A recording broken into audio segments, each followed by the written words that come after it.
According to Mr. Uro, in realization of the plight of widows in developing countries, especially Nigeria, Total E&P Nigeria Limited deemed it necessary to build their capacity and empower them to face the challenges associated with widowhood. Represented by the Community Relations Manager Offshore and Port Harcourt, Okechukwu Obara, Mr. Uro said widowhood practice in this part of the world is so challenging such that affected women are burdened with responsibility of catering for themselves and their children without the support structures that were previously available to them.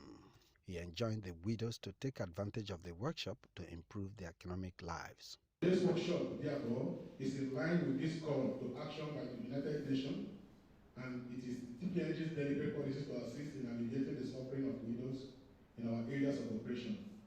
It is our belief that widows should have access to education, they should have access to work, access to health care, and live life free of violence and abuse.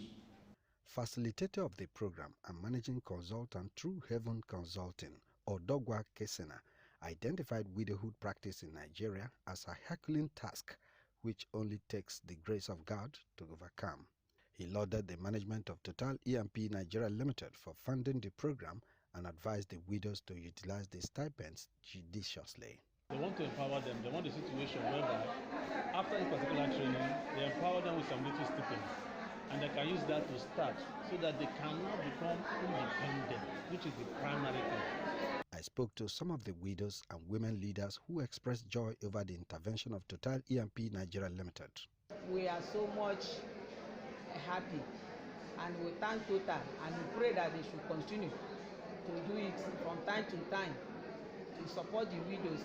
And they have already given us the answers today, which serves as an eye-opener. So when we get home now, it's left for us to put whatever we have learned today into practice so that it will be well with us. The lesson has also helped me to have a good knowledge on how to go about trading, and also help the widows too. No, we are not learning it only here. We will also help to empower other women who are not here, to work assisting them to know how to go about trading. The handover of microcredits to widows from host and neighboring communities is part of Total's Corporate Social Responsibility program, which is in line with the United Nations Sustainable Development Goals of gender balance. Ndun Ajie, RSTV News.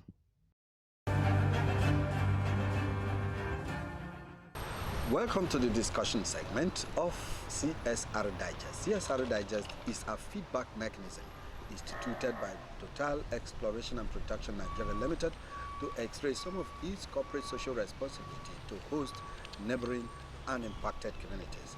Today we are looking at the loans, talking about the soft loans given to widows and women of UML 58, where Total E&P is resident. And I have with me a woman leader, a woman of substance, an entrepreneur, a retiree, an author, a mother. Join me as I welcome Mrs. Ngozi Agoh Jacob, who has been a former woman leader, president, Egi Women Welfare Association, who has been the forefront of women liberation in Egi and empowerment. Madam Ngozi, you're welcome to CSR Digest once again. It's a pleasure. Yes. How has it been developing an Egi woman? It's been a journey, and the journey so far, one would say, so far so good. Right from 2004, when Egi Women Welfare Association was constitutionally instituted as one of the institutions of Egi, being at the forefront of that need, several meetings, several gatherings, we have congregated quite a lot. We even spoke, convincing the managers then in Total that the women will have a need to even have what we call as a then Women Development Center. As you well know, that building was located at Akaboka, being the headquarters of Egi Women Development Association. And when I was president of EWA between 2012 and 2015, that center was an avenue of wealth creation or wealth generation. We ran it as a company. We ran it as a business. I employed about I had 6 workers, 2 security men, 2 cleaners, a driver, and a secretary. We ran EWA as an institution. We didn't owe them for one day. We made sure that place was kept maximally clean. If they are hiring a hall, as at that time, apart from Obite Civic Center, the next place you normally think in terms of cleanliness, in terms of having every facility there is EWA. But after I handed over, I could only speak for myself. I can't speak for the person I handed over to. And also coupled with the insurgency at home. All that now, I cannot give account. That be that as it may. After that development center, we also agitated for women to have their scholarship, for widows, something to be carved out for the widows, something to be carved out for EWA, that is the Again Women Welfare Association women, something to be carved out for Again Oil and Gas women, even Again Traditional Rulers Wives Council. All these institutions, we try to bring up our strong reasons to convince both government and Total to have a budget for these institutions. But nothing is ever enough. You can bear with me that as society grows, our need also grows. So we have also called recently for the review of most of these things, for the review of the budget of women, for the review of skills of women, for the review of scholarship of women, most especially these ones we call widows. They don't have anybody to speak for them. They don't even have institution of their own. But of recent, I can tell you that even in Total's projects and programs, they are now setting something aside for OME 58 widows, especially those ones from again extraction. All right, so you are talking about reviewing some of these stipends that has been earmarked for them. Sure. But you should also realize that all these are embedded in the current MOU or previous MOUs. Now there is a subsisting MOU going on between Total and Egi. Did you raise this before the MOU, or you wait till the current MOU has elapsed? No, we did. Okay, so we raised it during the last MOU. And that culminated to even adding all the percentages to the institutions. EWA has 1%, EPA has other institutions. So we have to raise it. We raised it. So, okay, so EWA has a percentage in the MOU. Fine. In the EWA, in the percentage that is allotted to EWA, you now carry along widows? Or? Yes. Okay, fine. Yes. Now you remember that widows grew, the population of widow increased every day. How has they fared all this while with all the things that Total has been bringing to Again? How can you assess? For EWA? Yes. In our EWA sharing, widows, yes. Yes. In our sharing formula, we have the ones we set aside for widows. Okay. I'm even aware, even a Traditional Rulers Wife Council, they also have a share for widow. What I cannot speak for is the other ones. Okay, now recently, Total, gave some stipends to widows, a kind of startup capital. Yes. To do something. Now, how would you assess that largesse, that CSR policy of Total to widows? Well, I would say it's a step in the right direction, and we have just starting very rightly. But we need, just like every human endeavor, even as a human being, we continue to grow, we continue to improve until we get to perfection. So that's why I say these policies ought to be reviewed quarterly or yearly or biannually. It can't just remain permanent, because there are things that should be added. It's just like a school, you learn, you relearn, and then you continue to learn. So nothing is stagnant. As the world is going forward, we too will have to go forward with the world. Okay, so far, Total EMP has been doing their CSR policies and it is working. It's working. Is it working? It's working. Okay, fine. If it is working, what are the areas of improvement would you profile? Yes, there are quite a number of ways that we can improve. I'm aware that they were giving stipends, as you rightly said, to at least have something to do. Leverage on. To leverage on, at least to put food on the table. But that is not enough. Now we have started by giving a little money. We can also add by giving much money. The one that really doesn't sound well in my heart or in my ear is the one saying that you want to give widows loan. This loan thing, I don't, because there are a lot of hidden charges when banks give you loan, which they don't tell you. You don't even know. Because if you know, you won't even take the money. And those ones are not even verbally written. You sign away a lot of things when you go to borrow money. And for me, giving widows loan, I don't cherish it. Are you sure it is not, the loan is not meant for market women? Are they really widows? Except the one they call, what do they call them now? Soft loan. Yes. They did it for RBC people. Except the one they call 100,000 naira for a petty trader. Not necessarily trader. Yes, that's petty trading. Now, not necessarily that you must be a widow. No, it is just that if you are involved, yes, it's for women. Empowerment of women. Good. Yes, I'm aware of that. Fine. So I think that applies to Agi.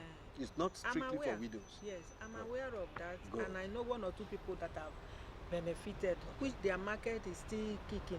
Because somebody who cannot even account for 100,000, even when they give you 1 million, you cannot account for them. The only thing that one has to do is that the world is going the way of skill acquisition, technical know-how, not the acquiring degrees. It's okay, because schooling is also okay. But some people who have the practical experience, for example, the man who sews for me, I think he didn't even attend any university. The man who did what? Who sews for you? Yes. Who make your clothes? Yes. All right. So you mean a man made these clothes? Yes. Okay. Yes. In this Port Harcourt. Yes. He's in his backyard there, sewing even for export.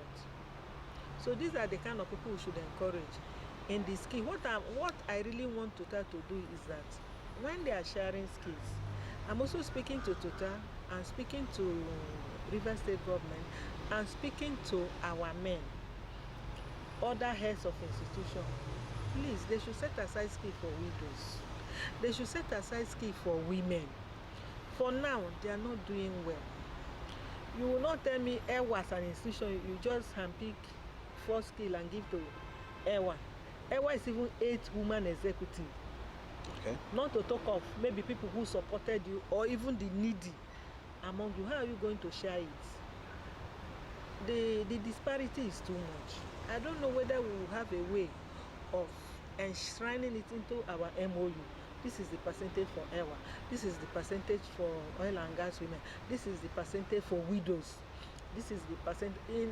For now that they just put us under the men, and whatever they like, they give you. No. Well, I think that way, I'm looking at it as a cultural matter. Because if it is a cultural belief, yes, if it is a traditional belief that they a man, want you yes, not to be seen. I know, but you're a president, so you were seen everywhere. You were seen everywhere. So you were part of MOU writing, you were part of negotiations, Yes. you were part of all these things. So how can you say you were subjugated under the men? No, now. These are the things we have to work on. Okay. I would like to ask, how do you feel seeing a man that they say go and compile the list of widows in your community? You are not a widower. You now included your wife's name on the list of widows and submit to Total EMP. How do you look at all this? Immorality. So please, Immorality. can you just advise on that? Immorality in the highest order. You know, people don't have self-worth, like I have already said. They don't have something valuable, something you live for. A man once said, I think it's Miles Moreau, who said that if you don't have something valuable that you can live for or you can live by, then certainly you can die for anything. That's even why a man will go and write his wife's name as a widow when the wife is leaving, or why a woman will go and write the husband's name as a widower when the man is leaving. It's misplacement of priority, and it's inexperience, is immorality, is ungodly, is untraditional. Even our culture doesn't permit that. And any person who does that is a pity for that person. It's quite a pity for that person, because even when they bring out materials, when they even bring out, like during the flood last year, there were ones they specifically said give to the widows. They were not giving.